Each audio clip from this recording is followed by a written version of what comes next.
সবাইকে শুভেচ্ছা জানাচ্ছি। আসসালামু আলাইকুম। আমি আব্দুল কাদের, ব্যালট নম্বর 2 পদপ্রার্থী।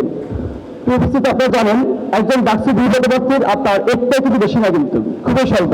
সেই জায়গা দেখেন প্রথম যে কাজটা সেটা হচ্ছে এখানকার রাজনৈতিক ব্যবস্থা কেমন হবে, রাজনৈতিক কাঠামোটা কেমন হবে সেটাকে সেট করা। আপনি জানেন এটা সবকিছু মিলিয়ে ঢাকা বিশ্ববিদ্যালয় রাজনীতির বাইরে না, রাজনীতির রাহুগ্রস্ত মুক্ত না। আমরা যতই বলি যারা রাজনীতির বাইরে গিয়ে একটা একাডেমিক বিশ্ববিদ্যালয় গঠন করতে কিন্তু সেটা সম্ভব, কখনোই সম্ভব না।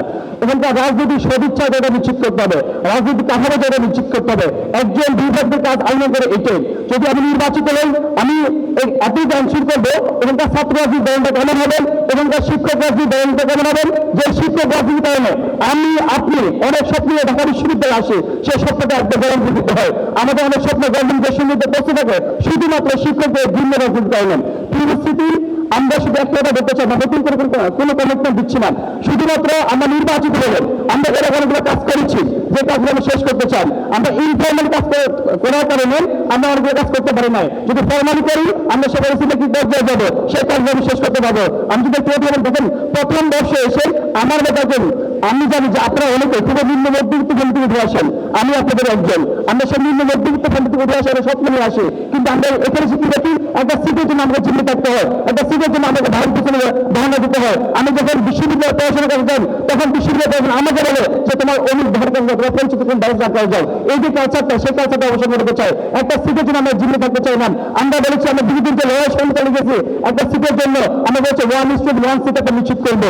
সেই জায়গায় একজন শিক্ষার্থী যেদিন ভর্তি হবেন ওই দিনে তাদেরকে সিট বর্গ দেওয়া হবে। তাহলে একজন শিক্ষার্থী শুধুমাত্র সিটের জন্য বারবার করে ধর্ণা দিতে হবে না। তার কিন্তু আজকে আছে কি নাই সেটা কোনো বক্তব্যের বিষয় থাকে না, শুধুমাত্র একটা সিটের জন্য যে দীর্ঘ জায়গাটা সে ধরে রাখেন। আমরা বলতে দেখেন এই যে শিক্ষকদের যে রাজনীতি, শিক্ষকদের যে মনোভাবটা সেটা পরিবর্তন করতে হবে, সেটা প্রিয় পরিবর্তন করতে হবে। আমরা বলেছি 73 যে অধ্যাদেশ সেটাকে যুগ উপযোগী সেটাকে সংস্কার করতে হবে।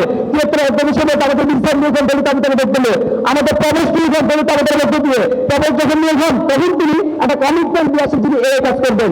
আমরা যারা হলে থাকে তাদেরকে হচ্ছে ইজারা নিয়োজন ক্ষমতাসীন দলের ছাত্র সংগঠনের কাছে শুধুমাত্র তিনি তার যে নিজের স্বার্থটা হাসিল করার জন্য আমাদেরকে বিক্রিয়ে দেন।